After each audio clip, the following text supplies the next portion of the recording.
बिस्मिल्लाहिर्रहमानिर्रहीम। अस्सलामुअलैकुम। Welcome to my channel doctor Saeeda Ali. X-ray radiograph with doctor Saeeda Ali के प्लेलिस्ट में हम basic interpretation of chest x-ray पढ़ रहे हैं, जिसके पार्ट 1 में हमने शेडोज़ का कॉन्सेप्ट डिस्कस किया था और पार्ट 2 में हमने बेसिक इंटरप्रिटेशन के कुछ पॉइंट्स डिस्कस किए थे और कुछ चैलेंजेस डिस्कस किए थे, और आज हम पार्ट 3 में उन चैलेंजेस को फर्दर स्टडी करेंगे।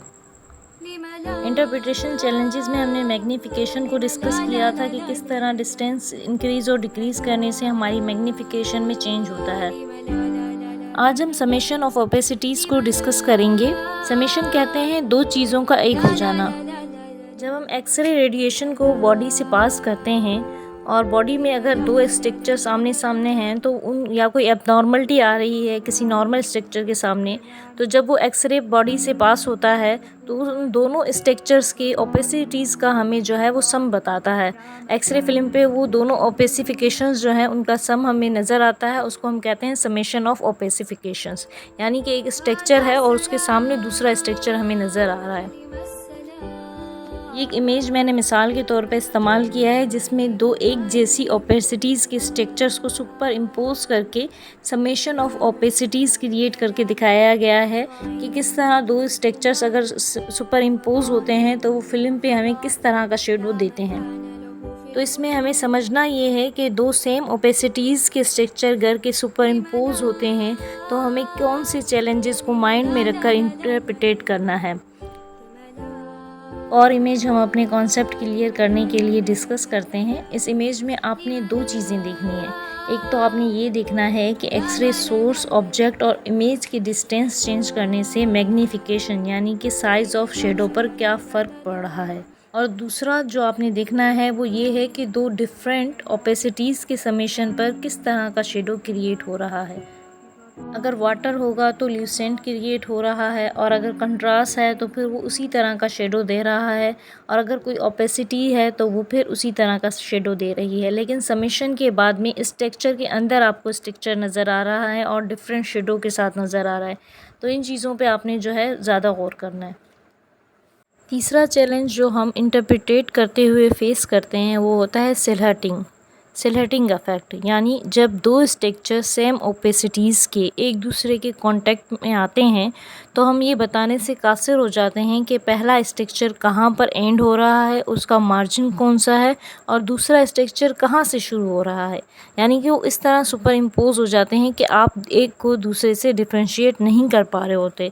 इस तरह के चैलेंज को, इस तरह के अफेक्ट को हम सिलहटिंग अफेक्ट कह रहे होते हैं। और अब हम आगे जो है इसकी एक एग्जांपल मैं आपको दिखाऊंगी और उसमें हम जो है इस चीज़ को डिस्कस करेंगे। अभी आप ये इमेज देखें जो मैं स्क्रीन पे दिखा रही हूँ। इसमें क्या है कि एक्सरे रेडिएशन एक ऑब्जेक्ट से पास हो रहा है जहाँ पे हमें दो स्ट्रक्चर नज़र आ रहे हैं बॉक्स बने हुए। उन दोनों बॉक्सेस को जब एक्सरे रेडिएशन क्रॉस करके आगे जा रही है तो आगे बनने वाले शेडो में ये हम नहीं बता सकते हैं कि कौन सा स्ट्रक्चर कहाँ पर एंड हो रहा है, किसका मार्जिन कौन सा है, और दूसरा स्ट्रक्चर कब स्टार्ट हो रहा है और उसका मार्जिन कौन सा है।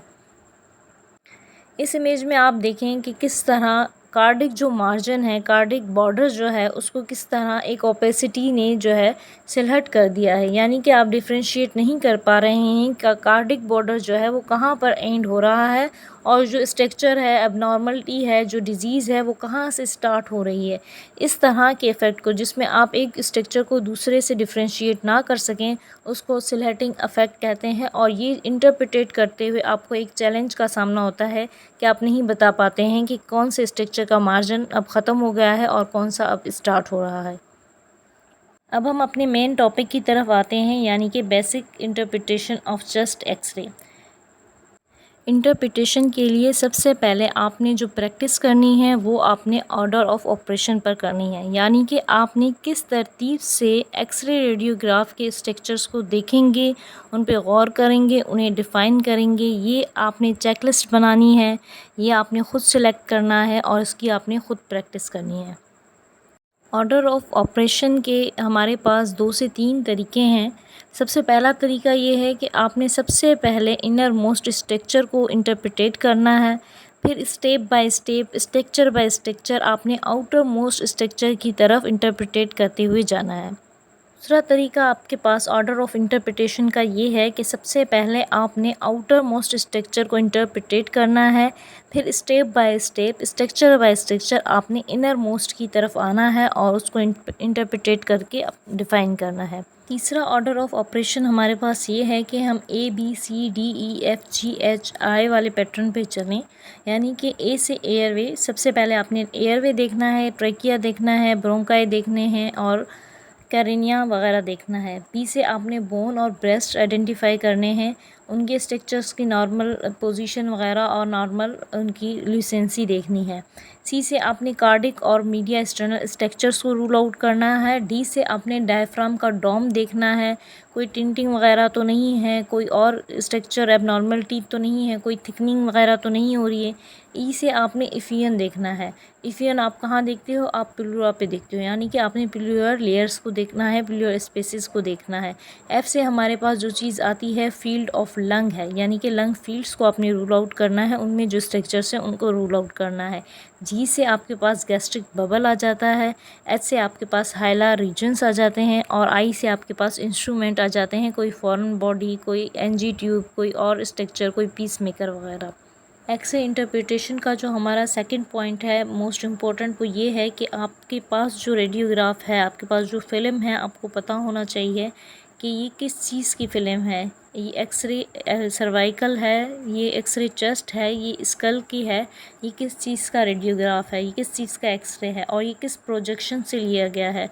प्रोजेक्शन अगर आपको पता होगा तो आपको ये चीज़ भी पता होगी कि इसकी इम्पोर्टेंस क्या है। उसके बाद आपने देखना है कि ये सही पेशेंट का है, जो पेशेंट आप देख रहे हैं ये उसी पेशेंट का है या आपको बाय मिस्टेक किसी और पेशेंट का दिया गया है। तीसरी चीज़ जो आप देखेंगे वो क्वालिटी ऑफ एक्सरे फिल्म होगी, यानी कि उसकी क्वालिटी, उसको एक्सपोजर कितना दिया गया है, उसकी क्वालिटी क्या है। और जो चीज़ लूसेंट नज़र आनी चाहिए, यानी कि ब्लैक नज़र आनी चाहिए, वो वैसे ही हैं। जिनको वाइट नज़र आना चाहिए वो उसी तरह वाइट नज़र आ रहे हैं, यानी कि जिनको ओपेक है नज़र आना चाहिए वो ओपेक हैं, जिनको ब्लैक नज़र आना चाहिए, जिन स्ट्रक्चर्स को, वो ब्लैक हैं।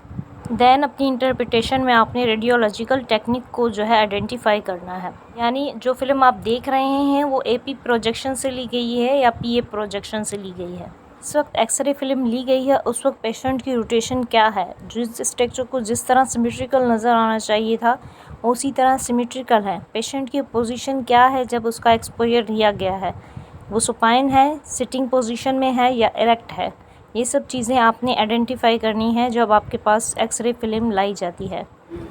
पार्ट 3 को हम यहाँ पर एंड करते हैं। इंशाल्लाह अगली वीडियो में हम क्वालिटी ऑफ एक्सरे रेडियोग्राफ से अपनी डिस्कशन स्टार्ट करेंगे। अब आपने क्या करना है, आपने अपना ऑर्डर ऑफ ऑपरेशन डिसाइड करना है, आपकी किस तरह आपने प्रैक्टिस करनी है, किस तरह आपने इंटरप्रिटेट करना है आगे। अपना ऑर्डर ऑफ ऑपरेशन डिसाइड करने से आपको ये फ़ायदा होगा कि आपके पास अपनी एक चेकलिस्ट बनी हुई होगी और आपकी इंटरप्रिटेशन में कोई भी पॉइंट मिस नहीं होगा। दूसरा काम आपने ये करना है कि आपने मेरी वीडियोस को लाइक करना है, मेरे चैनल को सब्सक्राइब करना है और शेयर करना है।